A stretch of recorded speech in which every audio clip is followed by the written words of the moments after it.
Welcome back to The Shadows. Before we uncover tonight's archived file, make sure to subscribe and turn on notifications so you never get lost in the dark.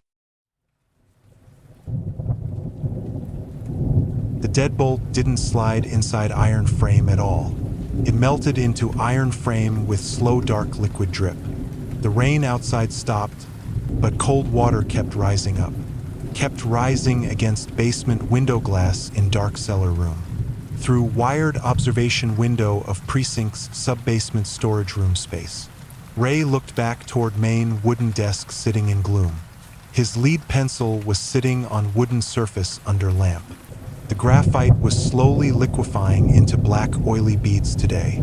Oily beads that dripped upward against gravity toward air vent. Drawn toward an air vent smelling of old river silt.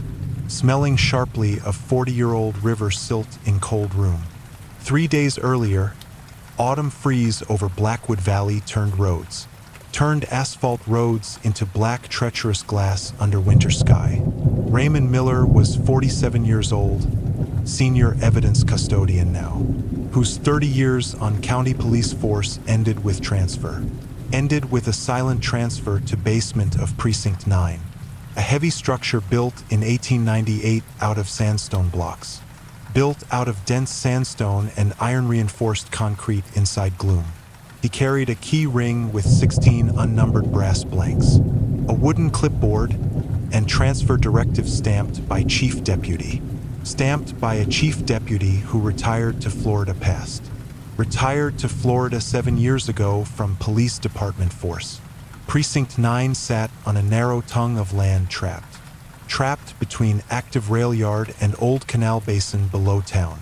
Constructed during peak of iron boom, building survived 3 floods. Survived 3 severe river floods and 2 boiler room explosions past. And complete closure of police precinct in 1984 winter past. Its lower level was far below water table under soil. Floorboards remained cold enough to freeze spilling tea even August. Freeze spilling tea even in middle of hot August summer days. Before I pull this specific file from archive box tonight, I should mention a strange detail in police ledgers past. As I sorted through these damp cardboard folders in room, I realized Ray wasn't just logging evidence paper bags inside. He was documenting a physical process changing serial numbers now. Changing serial numbers on his own inventory sheets in cellar.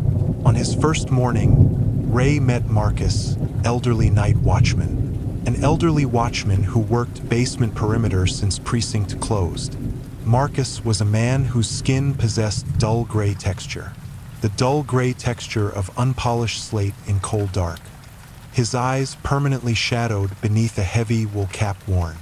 A wool cap smelling of stale tobacco and wet coal. Smelling of stale tobacco and wet coal smoke in room. He moved through vaulted corridors with slow mechanical drag boot. A slow mechanical drag of left boot making no sound. Making no sound against poured concrete floor in pitch dark. He led Ray to low-water archive room carved in bedrock. A 30-foot square room constructed directly beneath coal chute space. The air inside smelled of cold grease, damp cardboard boxes.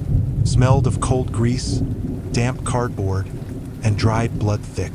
So thick it felt like breathing through wet linen cloth. The homicide boxes from 76 are in steel lockers, Marcus. The homicide boxes from 76 are in steel lockers back. Don't touch brass padlocks on locker 4, watchman warned dry. State police sealed them when river came up past time. Nobody brought keys back down to cellar room since then. In center of room stood heavy oak sorting table solid. Its wooden surface scarred by decades of sharp razor blades. Scarred by razor blades and chemical testing kits past years. Sitting on center of table was evidence bag number 402, a thick yellowed paper sleeve containing brass pocket watch inside. A watch recovered from canal in November 1976 past winter. Ray set his iron oil lamp on edge of table. The flame cast a long rigid beam across concrete floor, making shadows of iron roof supports appear to bend sharp. appear to bend at sharp, unnatural angles against damp brickwork. He unclipped his pen, pressing steel nib to sheet. Pressing steel nib to intake sheet to record file number. The ink dried instantly, turning into fine reddish-gray powder now. Powder that blew off paper before he finished writing name. He reached toward evidence bag, gloved fingers brushing sleeve. The yellowed paper was not dry, feeling dense and cold. Feeling dense as wet clay, radiating intense chill making throbbing. Radiating intense chill making his knuckles throb under leather gloves. Outside, distant rumble of freight train passing rail yard died. Died abruptly, but continuous vibration in floor did not stop. Vibration in concrete floor beneath his boots did not stop. Then, from dark corridor directly behind sealed steel lockers came distinct sound of heavy iron typewriter carriage returning home. A sharp mechanical clacking not used in buildings since. Not used in buildings since 1982 in dark winter past. The mechanical click of typewriter carriage did not repeat again. Its sharp vibration lingered inside concrete floorboards, causing rust, causing fine rust dust on steel lockers to shift, shifting into long parallel lines pointing directly toward low water wall. Ray stood motionless beside heavy oak sorting table in gloom, his right hand resting on cold grip of uncocked flashlight, listening to vast hollow silence of 4 floors above him. The air in subbasement had settled into a heavy freeze, a heavy, motionless freeze making every breath taste of lime, every breath tasting of dry lime and wet iron in dark. He reached down and picked up evidence bag number 402. The brass pocket watch inside was heavy, crystal cracked places. Cracked in 3 places by impact from a blunt iron tool. When he turned sleeve over in his hands, gloves left. His leather gloves left no smudge on yellowed paper sleeve. The sleeve seemed to repel dust, remaining clean even dampness. Dampness in room condensed into thick gray droplets along shelves. He turned toward narrow archway leading back to main corridor. Marcus was standing in dark frame, stooped silhouette framed cold. Framed by pale cold light of a single unshaded bulb hanging. Unshaded bulb hanging 30 feet away in hallway outside space. He held no lantern, yet his shadow was clearly visible. Shadow cast long and thin across concrete floor toward Ray, despite light source sitting directly behind his back in hallway. "You should have left ledger box locked, Raymond," Marcus said. Marcus said softly, lips not moving in rhythm with words. The sentence reached Ray's ears before Watchman opened his mouth. "The precinct didn't seal this floor because River came up. They sealed it because evidence was growing heavier than foundation. The state prosecutor requested 76 files," Ray said raspy, his voice raspy from cold air filling subterranean cellar room. "The chain of custody has to be verified before demolition.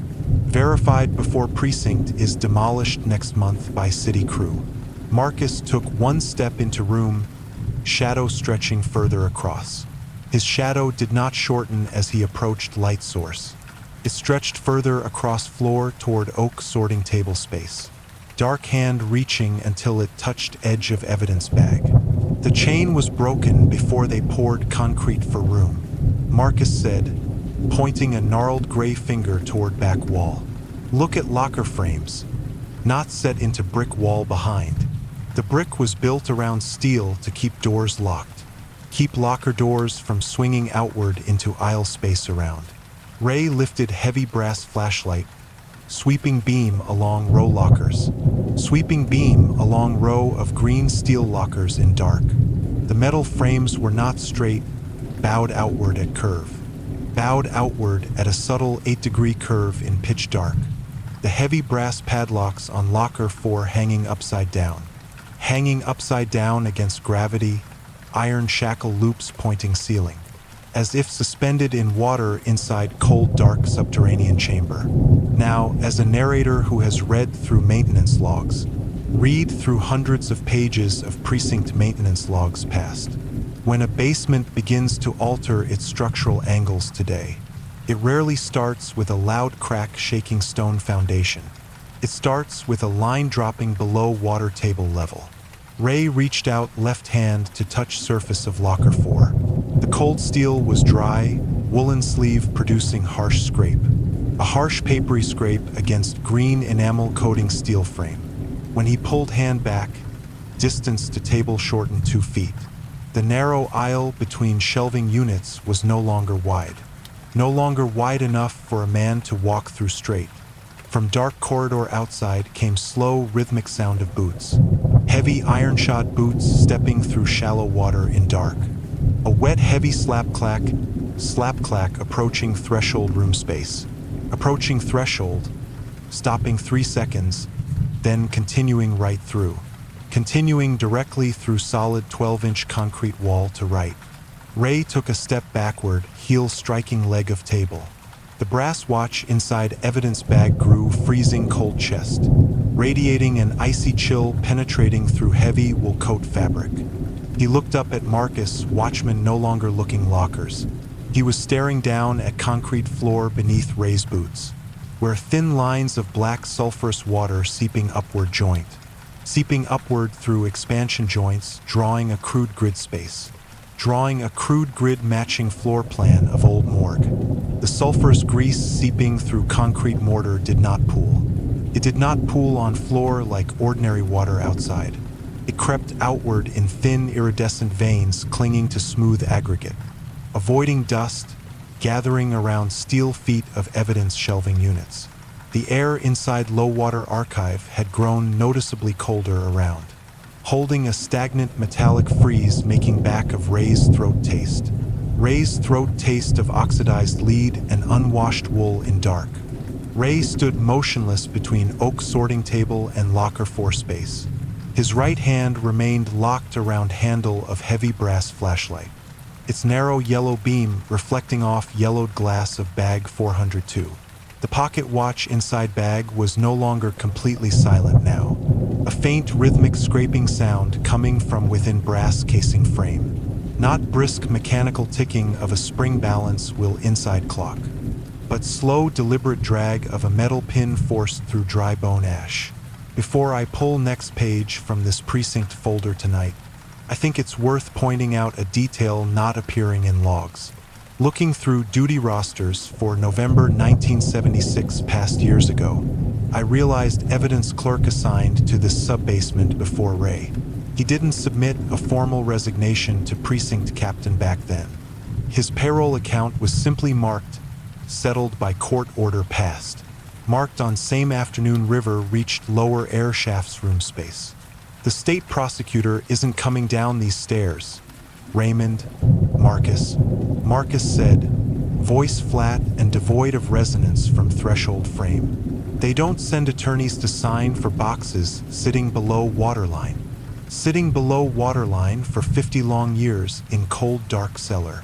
They send men who won't ask why tags are written in handwriting. Ray turned flashlight beam toward old watchmen standing in shadows. The circle of yellow light caught Marcus's heavy wool coat fabric, highlighting coarse grease-stained fibers of heavy coat in dark room. The beam seemed to absorb directly into cloth without casting glow. Marcus did not blink in direct glare of heavy brass beam flashlight. His pupils were wide, fixed, completely unresponsive to light source, resembling 2 drops of hardened black resin set into slate stone. The chain of custody is a legal requirement, Marcus, Ray said, forcing his voice to maintain flat, methodical tone of veteran custodian. If bag 402 is unsealed, entire 76 file is inadmissible. The file was admitted when they laid floorboards. Raymond, Marcus. Marcus replied softly, mouth opening half a second after sound reached. You aren't protecting evidence from defense attorney in court today. You're holding box down so river doesn't float inventory back. Float inventory back to precinct desk upstairs in main building room. Ray shifted gaze down to wooden clipboard resting on forearm space. The paper inventory sheet was no longer white paper under light. The wood pulp fiber was taking on dull, translucent gray parchment. Gray parchment submerged in river silt, typing altering alignment now. Line 7, which listed a 3-inch pocket knife recovered canal basin now. Raymond Miller, senior custodian. Transferred November 14, 1982. Entry log. Ray reached out thumb to smudge fresh lead text on page. His skin made no contact with paper surface under thumbnail. His glove hovered 3 millimeters above paper, resting on cushion. A thin, impenetrable cushion of cold, motionless air smelling sharply well. Smelling sharply of stagnant well water and crushed iron in dark. From dark corridor outside archive came heavy mechanical sound vibrating. Sound of an iron filing cabinet drawer pulled open on bearings. A long, agonizing screech of steel against steel vibrating through teeth. Vibrating through his teeth in cold pitch-dark cellar room floor. The screech of iron filing drawer died away, but shelves hummed. The metal shelves surrounding Ray began to hum with a low, continuous pitch. Vibrating through steel legs of his sorting table in dark room. The low-water archive felt distinctly smaller now in sub-basement space. The wide central aisle between green storage lockers compressed tight. Compressed into a narrow, airless trough where a man could not extend. Could no longer extend his elbows without striking damp enamel walls. Striking cold, damp enamel on either side of narrow aisle space. Ray took 2 slow, deliberate steps toward archway leading back corridor, keeping his heavy boots clear of black grease lines crossing floor. Black grease lines crisscrossing concrete deck in dark undercroft vault. The floor was sloping downward continuously in dark room below. The poured concrete deck laid perfectly level by engineers past 1898. Now pitching downward at a 4-degree grade toward rear wall. Toward sealed rear wall of locker 4 in dark subterranean room. He reached threshold where Marcus had been standing moments before. The old watchman was gone from doorway, but wool cap rested. His heavy wool cap resting on concrete floor in dark threshold. Half submerged in a shallow pool of black sulfurous water gathered. Water gathered in depression near doorframe in cold subterranean cellar. The cloth was bone dry to touch, gray fibers repelling liquid. Repelling greasy liquid like oil-coated duck feathers in dark pool.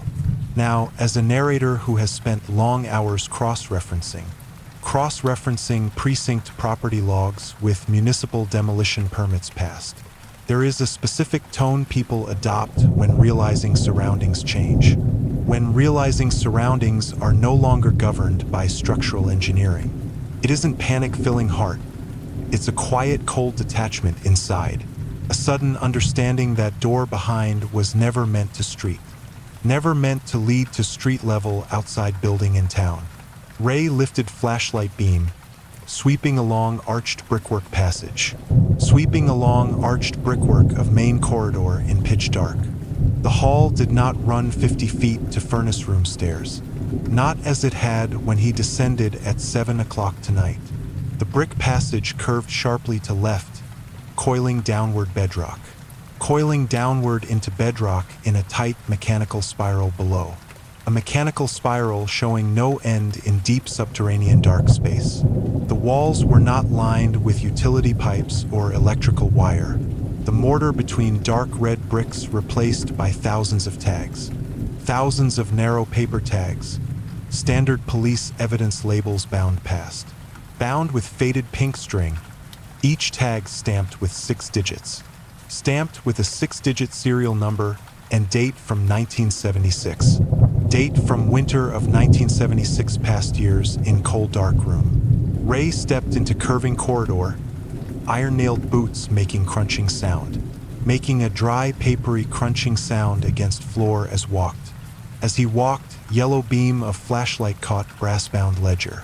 A brass-bound ledger resting on small iron shelf built in brickwork. Built into brickwork at elbow height along curving spiral wall. The cover was bound in heavy calfskin, stamped with official seal.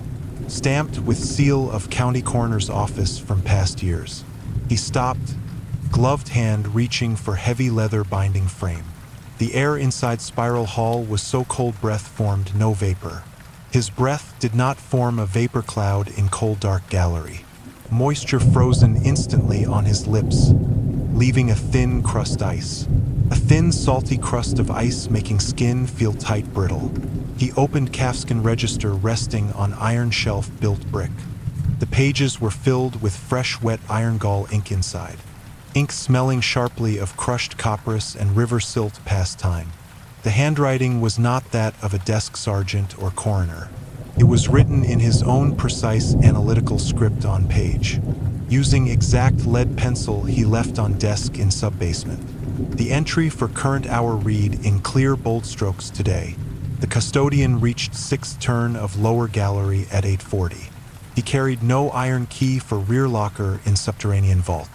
But his left thumb was already stained with black grease canal. Stained with black grease of canal floor in deep subterranean space. Ray looked down at his gloved left hand in dark gallery. The heavy leather glove was missing from his left hand now. His bare thumb pressed firmly against margin of calfskin register. His skin taking on dull slate gray hue of dried clay. Stained deep into nail bed with a greasy black liquid smelling.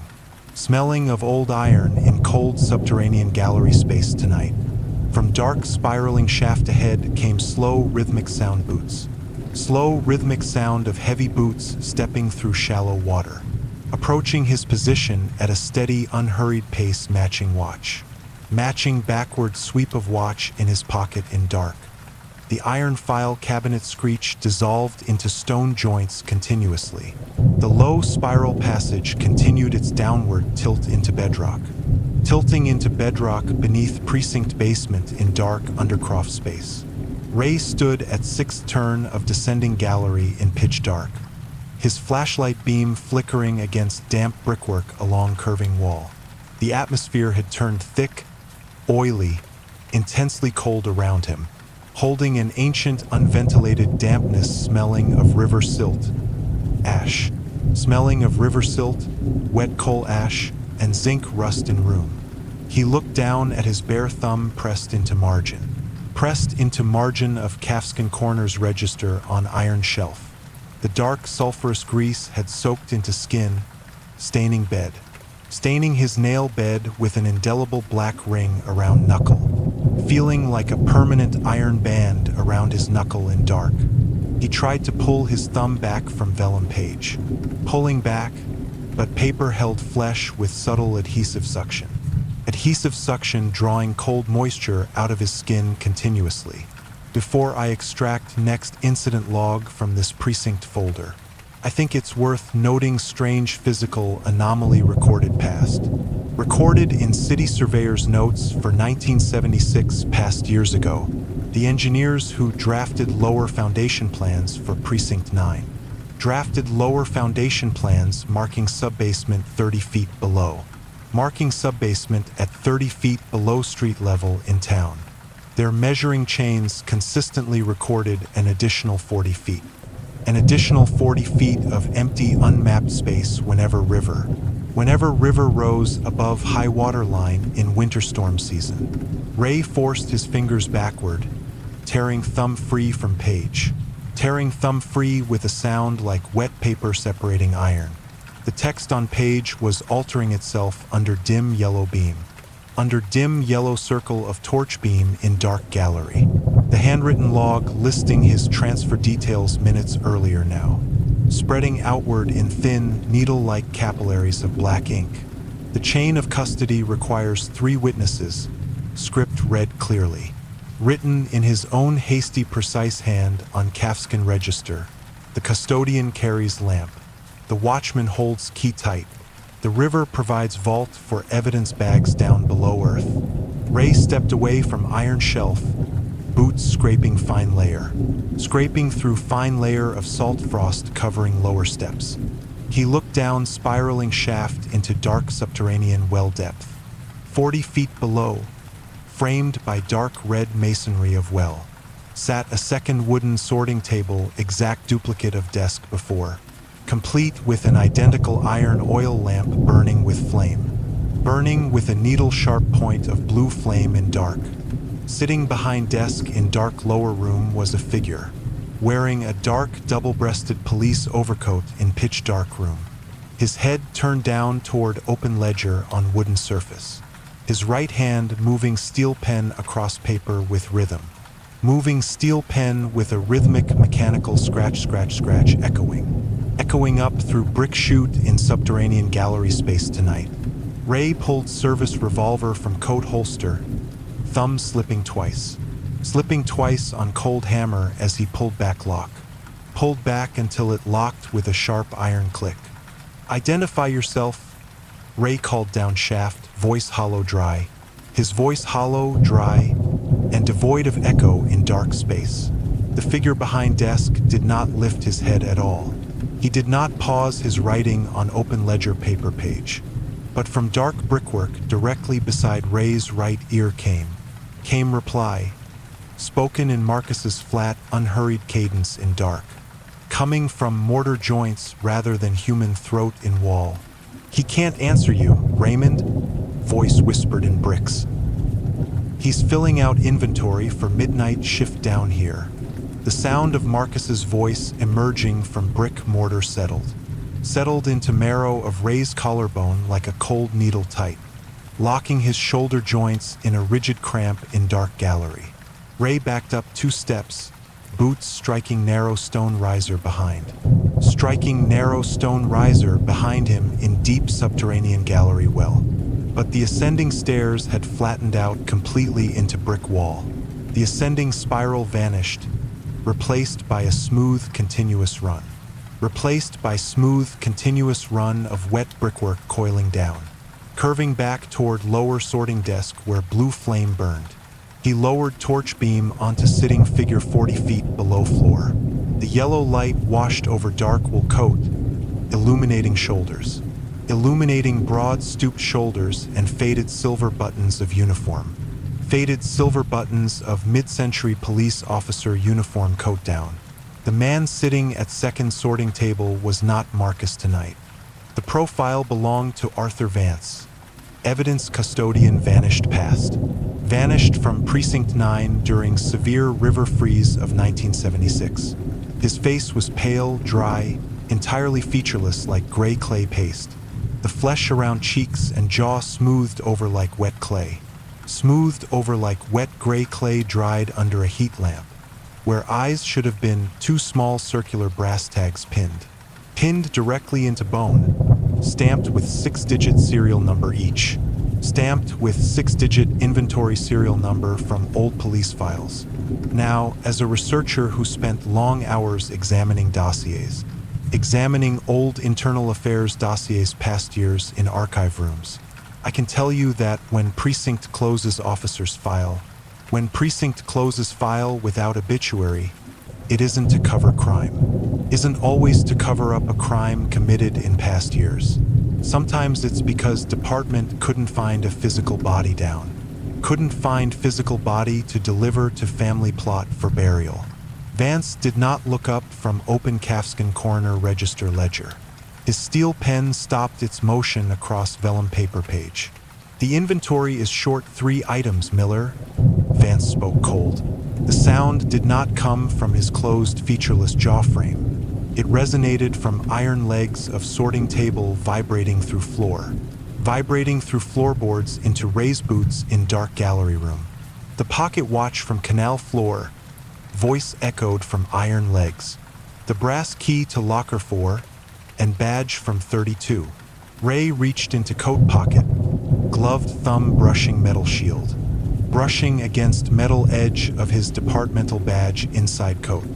The heavy nickel-plated shield was no longer flat in pocket. It had warped into a curved concave disc with sharp edges. Its sharp edges burning hot against wool lining like iron furnace. Like resting over an iron furnace in hot subterranean room depth. The 32 precinct was consolidated 20 years ago, Ray said, his throat tight with smell of old coal ash in air. The files were transferred to county archives long time ago. Vance reached out left hand, picking evidence bag 402 corner. Picking up evidence bag 402 from corner of wooden sorting desk. The yellowed paper sleeve was no longer dry in damp room. It was leaking thick black drops of canal water falling onto open ledger page with wet heavy thuds continuously. The county didn't sign for lower floor. Raymond, Vance said, his voice flat mechanical as a telegraph receiver in dark space. When river rises above intake pipe, evidence stays logged inside. You can't transfer a file bound to bedrock down here. The green steel door of locker 4 appeared in brick wall directly behind Vance's chair down below. The heavy brass padlocks were hanging unlatched on steel frame, their shackles swinging slowly in a non-existent draft in vault, revealing interior space opening into dark, endless expanse water reflecting 100 floating paper tags in dark, stagnant river. The lead bullet had left no entry wound in the wall at all. The structural density of low-water archive continued to degrading with every turn of underground shaft in dark bedrock. Ray stood on damp floorboards of lower vault in pitch dark, his boots submerged to ankles in black sulfurous grease around. Grease that felt as thick and cold as unrefined oil today. The atmosphere in underground room was bone-dry despite liquid, holding an intense static freeze, smelling sharply of dried ink, old wool, and crushed lime. He turned his flashlight beam back toward rear of vault room. Locker 4 was no longer a single green steel unit set into brickwork of subterranean cellar wall room. The iron doors had multiplied, forming a vast endless gallery of identical steel lockers receding into dark, each unit stamped with yellowed paper tag, bearing an administrative case number from autumn of 1976. Before I pull next sheet from this precinct folder tonight, I think it's worth pointing out a strange detail from city surveyor's audit of that winter. The engineers noted that whenever river reached lower intake pipes, the basement floorboards of precinct 9 didn't expand moisture. They contracted, drawing structural walls 3 inches closer to central drainage shaft every 12 hours in cellar. Ray took a slow, heavy step forward, knee joints aching from crushing atmospheric pressure settling into room, sitting at oak desk in center gallery. Arthur Vance sat, featureless gray face turned toward open calfskin ledger resting on wooden table space. The steel pen in Vance's hand was moving faster now, the sharp nib cutting deep into stiff vellum paper page, cutting with a harsh rhythmic scraping sound filling narrow space. The inventory is short 3 items, Miller, Vance rasped. Vance rasped from floorboards, voice dry as rust flaking from an iron pipe in dark cellar. The pocket watch from canal basin floor in deep dark, the brass key to locker 4, and badge from 32. Ray reached into coat pocket, gloved fingers clamping around metal edge of his departmental badge inside coat. The heavy nickel-plated shield was burning hot through lining, radiating a dry, feverish heat making his palm ache in dark. Yet when he pulled hand out, metal surface was coated in a thin crystalline film of salt frost in air. The 32 precinct was consolidated 20 years ago. Ray said, raspy voice swallowed by dense, unventilated air.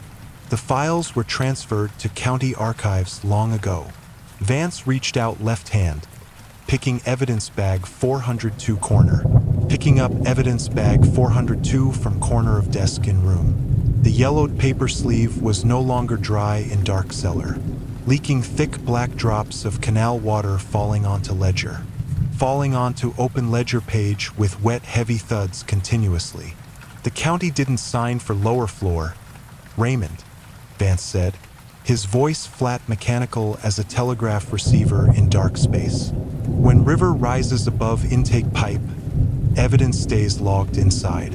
You can't transfer a file bound to bedrock down here. From dark, endless row of steel lockers behind Vance came a low, wet mechanical click, simultaneous unlatching padlocks. Unlatching of 100 brass padlocks falling against iron doors. The simultaneous click of padlocks did not echo through vault. It settled into stone floorboards like a heavy iron door slamming shut beneath riverbed in pitch-dark subterranean cellar. The air inside low-water archive became so dense yellow beam. The yellow beam of Ray's flashlight flattened into orange rod. Flattened into a thin, solid rod of orange light reaching desk. Barely reaching edge of oak desk in dark underground room space. The green steel doors of lockers swung open in unison today, revealing no paper folders, no evidence boxes from solved cases. No physical remains from solved cases of 1,976 past years ago. Behind steel frames lay an unbroken wall of dark river mud. Dark, glistening river mud, wet surface marked by thousands prints. Thousands of handprints pressed deep into silt, each print stamped. Stamped with a brass inventory tag tied around wrist with string. Tied around wrist with faded pink string in dark mud wall. Now, as a narrator who spent long hours cross-referencing precinct property logs with municipal demolition permits passed, there is a specific moment when investigation stops solving crime. It happens when investigator realizes that file was opened simply to give his own name a page number today. Ray stepped toward sorting table, legs moving through grease. Moving through sulfurous grease with agonizing slowness in cold dark. His hands were stiffened by biting cold, skin over knuckles turning a pale slate gray matching chalk walls. Matching texture of chalk walls in deep subterranean vault room. Write the entry, Raymond. Vance spoke from darkness around desk, his featureless head remaining bowed over open calfskin book space. The voice was no longer just Vance's flat tone alone now. It was joined by Marcus's dry rasp and voices forgotten. Voices of a dozen forgotten custodians working lower shift past 1898. The chief deputy needs tally before morning freeze comes. Ray looked down at his right hand resting on wet surface. Resting on wet surface of ledger on wooden table in dark. His thumb was clamped firmly around stem of steel pen, his fingers moving across stiff vellum in fluent, precise hand. A fluent, precise hand that was not his own written script. The nib bit deep into fiber, leaving a thick line ink. Leaving a thick black line of iron gall ink spelling out name. Spelling out full name, rank, and date of entry clearly. Raymond Miller, Senior Custodian. Assigned Low Water Vault November 14th. As final period was inked onto paper, heavy brass watch. The heavy brass watch inside evidence bag 402 stopped ticking. Stopped its backward tick in dark subterranean cellar room floor. The glass face cracked clean in half with a sharp snap. A sharp dry snap sounding like dry bone breaking under boot. The floor beneath his boots gave way, dissolving into silt. Dissolving into soft porous silt, drawing his feet downward cold. Drawing his feet downward into cold silent dark riverbed below. Into cold silent dark of riverbed below foundation piers depth. The service revolver's frozen steel trigger snapped off under thumb. Snapped off under Ray's thumb with a dry ceramic brittle sound. A dry ceramic brittle sound carrying no resonance into vault. The broken piece of metal fell into sulfurous mire below. Fell into sulfurous mire below his knees, disappearing in dark. Disappearing into dark grease without making a single ripple now. The row of steel lockers stretching into shadow did not end. Did not end at concrete boundary of subbasement room wall. The green enamel doors bowed outward under immense unseen pressure. Pressure from within. Heavy brass hinges groaning with squeal. Groaning with high-pitched squeal of ungreased iron under stress. Before I read you final entries from Arthur Vance's ledger. Read you final entries from Arthur Vance's personal ledger book. I want to share a note found clipped to back report. Clipped to back of 1976 homicide report in archive box. The county coroner had written a single line in margins. Written a single line in margins before closing file passed. The water level in lower chute does not recede when river. When river drops outside building in winter storm season past. It simply changes color in dark subterranean well chamber floor. Ray pulled his arms up out of black silt in dark. His skin burning with an intense dry cold feeling veins. Feeling as though his veins were filling with salt dust today. He looked across oak sorting table at Vance sitting silent. The sitting figure was no longer writing on calfskin paper. His steel pen rested in middle of open ledger page, hovering 2 millimeters above fresh wet line of black ink. Line of black ink that bore Ray's full name rank. Bore Ray's full name and precinct rank in dark gallery. Vance slowly turned his gray featureless face toward Ray now. The 2 brass inventory tags pinned into eye sockets reflected cold blue flame of oil lamp sitting on desk. Their stamped serial numbers glowing with a dull oxidized sheen. Glowing with a dull oxidized sheen in gloom of chamber. The chain of custody isn't a line. Raymond, Vance's voice. Vance's voice echoed directly from chalk walls around subterranean room. His pitch dropping into a deep rhythmic thrum matching vibration. Matching vibration of rail yard above ground level in town outside. It's a closed loop down here in subterranean dark room. You don't hand file to prosecutor in court today. You hand it to man who descends stairs after you. Ray reached out left hand toward edge of oak desk, trying to leverage his body out of drawing silt floor. Trying to leverage body out of silt, but fingers found. His fingers didn't find solid wood on sorting table edge. The desk surface was soft, porous, yielding under weight, turning to dry pulverized wood ash dissolving under heavy weight. From dark interiors of open steel lockers, pale tags began. Hundreds of pale, salt-crusted paper evidence tags drifting outward, floating through motionless freezing air like dead winter moths now. Like dead winter moths, each string waiting loop a wrist, each string waiting to loop around a wrist in dark. The drifting evidence tags did not fall to greasy floorboards. They suspended themselves in dense freezing air surrounding Ray tight, surrounding Ray in a revolving cylinder of yellowed paper tags. Yellowed paper tags bound with faded pink string in dark. Each tag bore a date, precinct case number, and name. A name written in his own sharp, angular script on vellum. The pressure inside low water archive had grown so severe today. The yellow beam of his brass torch died completely in dark. The filament collapsing inside bulb with a faint metallic ping. The only light remaining in subterranean vault came from flame. Came from thin blue flame of iron lamp resting on desk. Resting on Vance's decaying wooden desk in center of room. Now, as a narrator who spent long hours examining blueprints, examining municipal blueprints and cold case ledgers past years ago, I can tell you that when precinct vault collapses into bedrock, when vault collapses into bedrock, there are no headlines mourning. No headlines in morning paper reporting physical loss of building. The city simply reroutes bus line 3 blocks to east. Marked square on map as an unpaved transit easement space. Ray tried to pull his legs out of drawing mud floor. Pull his legs out, but boots were locked solid foundation. Locked solid into foundation aggregate 60 feet below street level. The cold in his marrow was absolute now in subterranean dark. A dry, petrifying freeze turning breath into fine needles ice. Turning breath into needles of ice before leaving his lips. Arthur Vance stood up from his chair behind oak sorting table. The movement was silent, slow, and mechanical in dark room.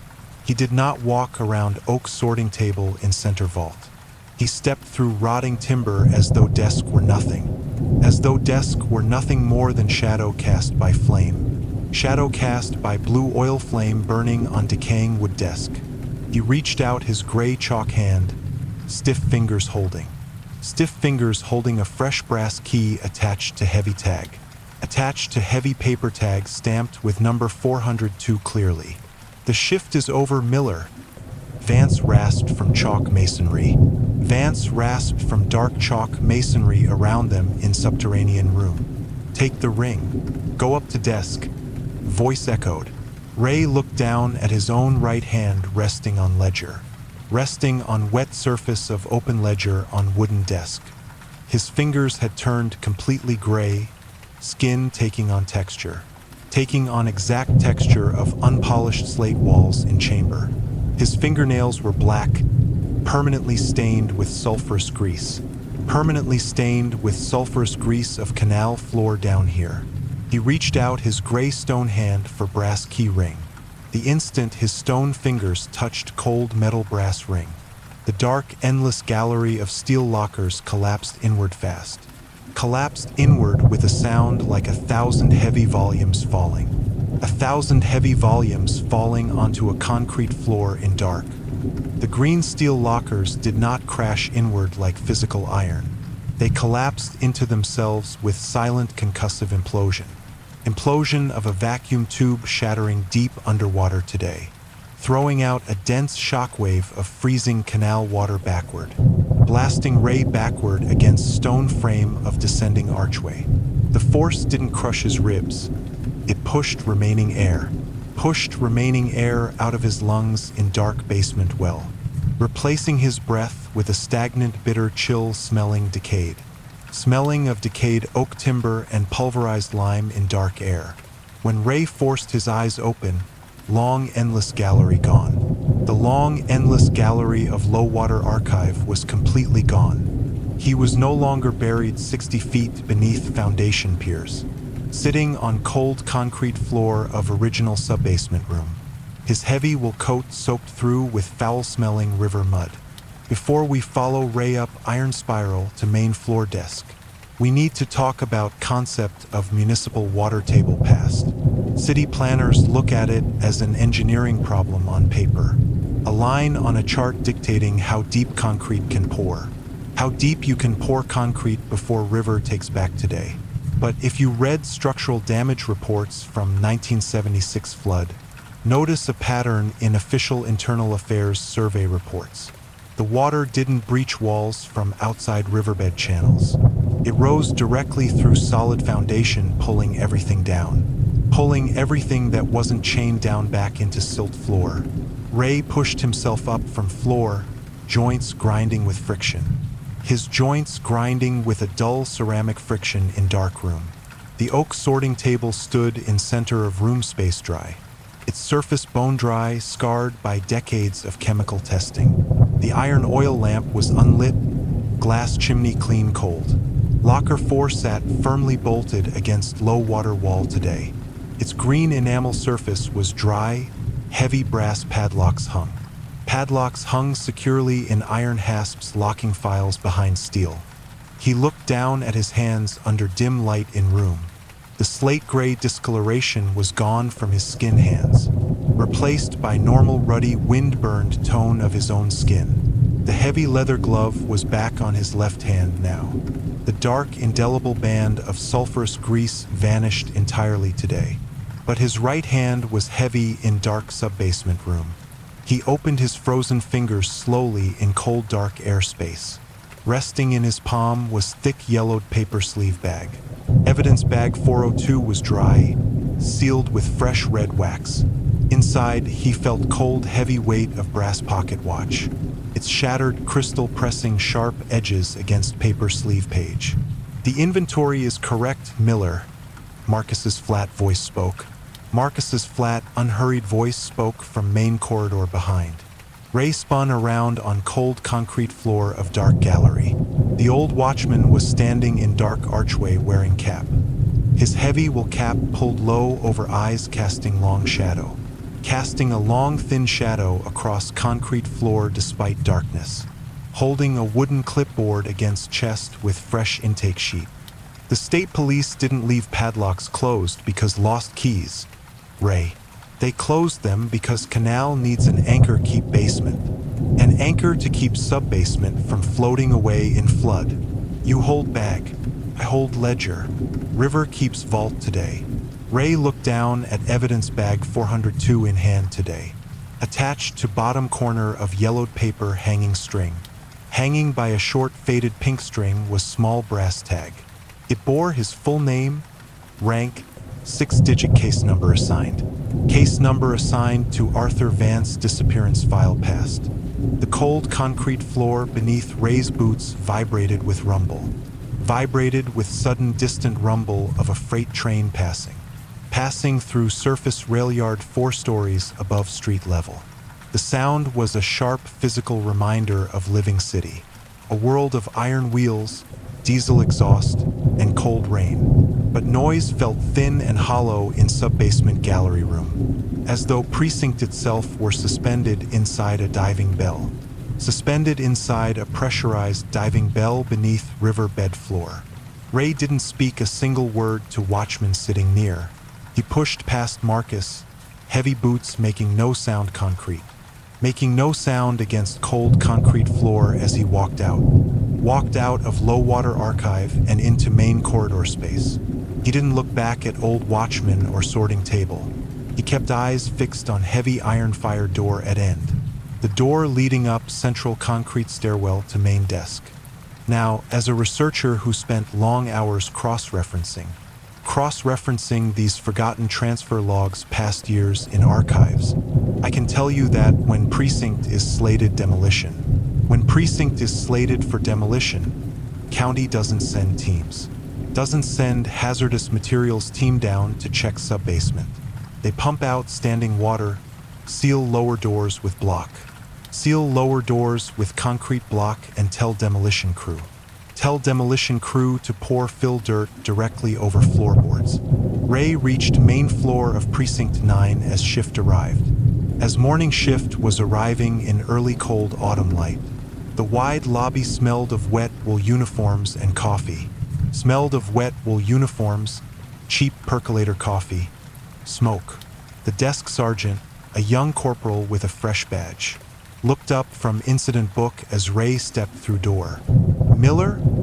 Corporal asked, brow furrowing as he took coat, taking in Ray's mud-soaked coat and pale, exhausted Hollow's eyes. You look like you've been digging a trench down below. Did you find 76 boxes in lower basement storage? Ray walked to high wooden desk in center lobby room. He didn't hand Corporal his clipboard or brass keys today. He reached into coat pocket, placing evidence bag 402 desk. Placed evidence bag 402 onto blotter in front Corporal. The file is sealed, Ray said, voice dropping low. His voice dropping into a dry flat rasp sounding like Marcus. Sounding exactly like old watchman he had left in dark. Put it in lockbox. State prosecutor can pick it up. The corporal frowned, pulling yellowed paper bag across desk. He noted red wax seal, crushed brass watch inside bag. Noted fresh, unsmudged handwriting on paper label on sleeve. Wait a minute, Corporal said, squinting at small brass tag dangling from pink string line. This isn't an evidence number from old precinct files. This is a personnel badge number from 32 precinct.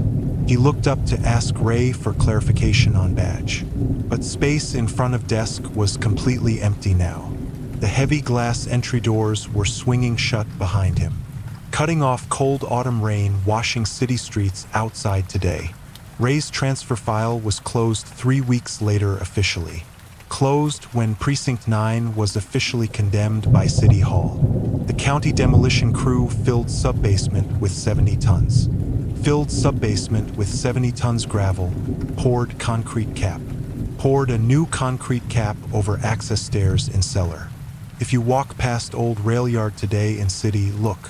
You won't see a police station standing near riverbank. There's only a small unpaved transit easement separating tracks from canal water running through town outside. But if you stand on concrete cap during November freeze, when river rises above old intake pipes in cold winter, you won't hear sound of trains passing through rail yard. You'll hear slow, rhythmic clacking of iron typewriter carriage, returning to margin to type another name into low water log. If this file kept you awake tonight, leave a comment below with your thoughts, or share your own encounter. Until next time, pleasant nightmares.